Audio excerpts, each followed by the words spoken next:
आहे आणि तुम्ही पक्षाच्या राजीनाम्याची देखील या ठिकाणी घोषणा केली आहे. वास्तविक नगरपालिका निवडणूक या राजकारणाचा भाग नाही, पण आता या निवडणुकीच्या निमित्तानं इथं प्रचंड राजकीय उलथापालथ होते. या तालुक्यामध्ये कायम आम्ही एकमेकाच्या विरोधात लढलो. ते मी आणि हर्षवर्धन पाटील साहेब हे आता एका व्यासपीठावरती येत आहेत आणि ज्यांच्याबरोबर मी काम केलं गेले 20 वर्ष त्यांच्या विरोधात आम्ही या आघाडी उघडतोय. एक फार मोठा राजकीय उलथापालथ या गोष्टीला मानता येईल. नगरपालिका निवडणूक याकडं मी जर पाहतो ते नगरपालिका हे सेवेचं साधन आहे, राजकारणाचा अड्डा नाही. तिथं जाऊन आम्ही करून दाखवलंय. उत्तम पद्धतीची सेवा शहरातल्या नागरिकांची करता येते. सर्वांग सुंदर इंदापूर बनण्यासाठी त्या ठिकाणी जाऊन आपल्या भागातल्या लोकांचे जीवनमान हे उंचावण्याचं काम तिथं चांगलं करता येतं.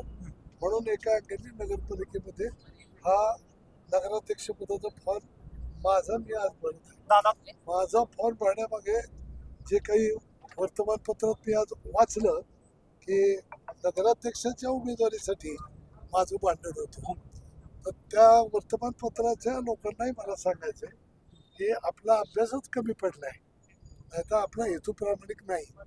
हा बोंबलून सांगतोय मला नगराध्यक्ष व्हायचं नाही. नगराध्यक्ष हे अवतीभोवतीचे जे माझे कार्यकर्ते आहेत ते चांगल्या कार्यकर्त्यांना या ठिकाणी आपण नगराध्यक्ष बनवू आणि चांगल्या पद्धतीचं काम करू, पण जाणीवपूर्वक आम्हाला बदनाम करण्यासाठी ज्या पद्धतीचं स्टेटमेंट चुकीच्या पद्धतीचं स्टेटमेंट छापलं जातं, तर त्यामुळं आम्हाला इथं स्पष्ट सांगायचं वाटतं की आमची भूमिका सरळ आणि स्पष्ट आहे. या नगरपालिकेच्या निवडणुकीत धनशक्ती विरुद्ध जनशक्ती हा विषय येतो. मी कालही सांगितलं, मागच्या आठवड्यात सांगितलं की कशासाठी आहे. इथं सहज आपला अध्यक्ष निवडून येतोय, तो येत असताना आपण हे कशासाठी करायचं याचं उत्तर मला काही कुणाकडनं नाही मिळालं. आणि नुसतं मला माहित नाही अशी उत्तरं मिळून सगळे नुसतं अंधारात ठेवून जर जिल्हाध्यक्षाला पक्षाच्या प्रमुखाला या जिल्ह्यातल्या जर अशा पद्धतीचा अंधारात ठेवून जर सत्ताधारी मंडळी अशी जर वागू लागली, पक्ष संघटना कशी चालवायची? संघटना चालू शकत नाही. रॅलीमध्ये प्रचंड गर्दी पाहायला मिळाली, ही विजयाची नांदी म्हणायची. 100% विजय आमचा आहे. आता तर ही सुरुवात आहे, अजून आम्हाला लोकांत जाता आलं नाही. तुम्ही शेवटच्या सभेची रॅली तुम्ही बघा केवढी मोठी काढतो, तो विषय नाही. गर्दी ही आमच्या बरोबर कायमच आहे. पण आत्ताची निवडणूक ही काही आम्हाला या शहरामध्ये निवडणूक लढत असताना राज्याला एक वेगळा संदेश द्यायचा आहे की धनशक्ती विरुद्ध जनशक्ती हे नुसतं न म्हणता प्रत्यक्ष इथल्या मतदारांनी जनशक्तीचा या ठिकाणी विजय केलेला आहे हे चित्र संपूर्ण महाराष्ट्राला दाखवून द्यायचं आहे. आणि या निकालानंतर संपूर्ण राज्यभर ही संघटना श्रेष्ठ का सत्ता श्रेष्ठ, तर संघटना श्रेष्ठ हा संदेश आम्हाला द्यायचा आहे.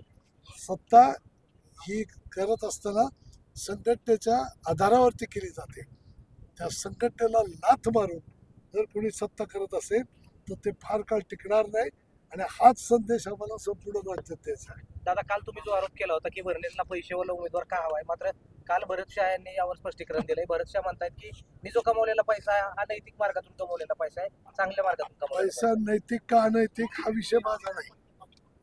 पैसा हा पैसाच असतो, तो नैतिक असेल अनैतिक असेल आम्हाला त्याच्याशी काही मतलब नाही.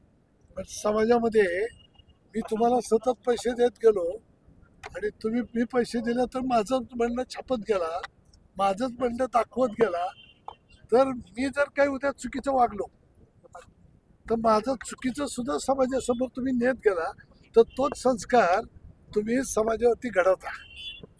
लक्षात घ्या. आणि संस्कार हा सध्याच्या दिवसात खूप महत्वाचा आहे. हे संस्कारक्षम समाज उभारल्याशिवाय राष्ट्राची उभारणी होऊ शकत नाही. आणि माझ्यासारख्या कार्यकर्त्याच्या घरात 3 स्वातंत्र्य सैनिक आहेत आणि नेशन फर्स्ट या विषयाला महत्व देऊन मी चालणार आहे. माझ्या विचाराचा आवाका तर भल्या नाही. दादा 1995 ची पुनरावृत्ती परत इंदापूरकरांना पाहायला मिळेल. 95ची पुनरावृत्ती ही जी आहे ती ही 95चा तो काळ बघितलेली कार्यकर्ते समाज इथं कमी आहे. ती त्या काळात असलेली ती समाजाची गरज होती. समाजाने ती गरज ओळखून आम्हाला पुढे केलं होतं, लक्षात घ्या. आणि समाज नेहमी जे परिवर्तन जे होतं ते असंच होत असतं. गरज पडते, समाज कुणाला तरी पुढं करतो आणि ती गरज पूर्ण करून घेतो. त्या पद्धतीचं या वेळेला हेच आहे. अजिबात देखील इच्छा नसताना मला जे सगळ्यांनी आग्रह धरून या नगराध्यक्षाच्या रिंगणात जे उभं केलं ते समाजाची इच्छा आहे असं मी समजतो. आणि समाजाने त्यासाठी म्हणून आज हे जे परिवर्तन केलं पाहिजे आणि त्या नगरपालिकेत ज्या पद्धतीनं काम व्हायला पाहिजे, हे आदर्श नगरपालिका कशी चालली पाहिजे, समाज आणि प्रशासन हे एकत्रित कसं चाललं पाहिजे, हे गारटकर चांगल्या पद्धतीनं करू शकतो. म्हणून आज लोकांनी मला या रिंगणात आणलंय असं माझं मत आहे. तुम्ही भाजपमध्ये जाणार अशी चर्चा इंदापूर शहरामध्ये रंगली. अनेक पक्ष आहेत पुढं, फक्त भाजप नाही. म्हणजे तुम्ही अनेक पक्ष आहेत.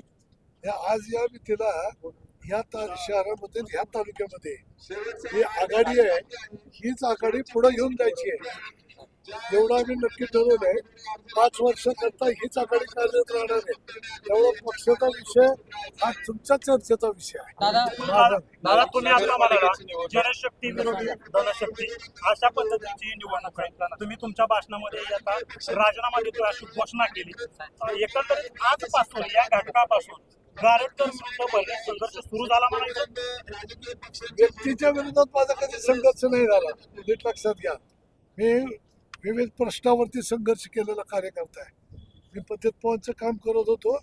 या तालुक्यामध्ये शेती, शेतकरी, कामगार, कर्मचारी कुठेही अन्याय झाला तर त्या प्रत्येक प्रश्नाला त्या ठिकाणी आवाज उठवून मी काम केलेलं आहे. आणि म्हणून समाजाचं समर्थन मला मिळत गेलेलं आहे. मी कुणाच्या व्यक्तिविरोधात कधी संघर्ष नाही. त्यामुळं आजही एवढ्या लोकांना विरोध करून सुद्धा आज लोक माझ्याबरोबर का राहतात याचं आत्मचिंतन तुम्हा सारख्या सर्व लोकांनी केलं पाहिजे. नगरपालिकेची निवडणूक इंदापूरच्या राजकारणाची दिशा बदलेल. मुळे घेतोय तुम्ही कालच हे जाहीर केलं. त्या निर्णय मी बरणेमुळे घेतोय. भरण्याची इथली कार्यपद्धती आणि भरण्याची चुकीच्या कार्यपद्धतीला नेत्यांचं सततचं समर्थन आणि त्यामुळं माझी अस्वस्थता की त्यातून मी ज्या संघटनेचं काम करतोय त्या संघटनेला या ठिकाणी न्यायच मिळत नाही तर मी तिथं राहून करत नाही. नगरपालिकेची निवडणूक इंदापूर तालुक्याच्या राजकारणाची दिशा बदलते का? आज तशी स्थिती आहे. असं कधी घडलं असं कोणाला वाटलं नव्हतं. ही सर्व राजकीय विचाराचे एकमेकाच्या विरोधात असलेली लोक आज झटकन एकत्र येतात. याचा अभ्यास सुद्धा जनतेने केला पाहिजे. कशामुळे लोक एकत्र येत असतील तर त्याचं कारणच असं आहे की जे सत्ताधारी लोक आहेत ते व्यवस्थित पद्धतीनं काम करत नाहीत. त्याचे अनेक उदाहरण पुढे जाऊन सांगेन. आज उमेदवारी अर्ज तुम्ही भरलाय, उमेदवारी अर्ज भरलाय. कुणाच्या कार्यकर्त्यांना गुलाल खेळायला मिळेल निकालाच्या दिवशी? तुम्ही ठरवा ना. तुम्ही आजचं समर्थन जर बघितलं, तुमचा आत्मविश्वास काय आजची काढलेली निवडणूक ही अजिबात प्लॅनिंगनी काढलेली निवडणूक नव्हती. एक लक्षात घ्या. नुसतं माहिती पडलं होतं, नुसतं मेसेज कुणीतरी फिरवला होता, त्याच्यावरती हे आलेली लोक होती. त्यामुळं आम्हाला खात्री आहे की उद्याचा हा जो राजकीय गुलाल आहे तो आम्हा सर्व कार्यकर्त्याच्या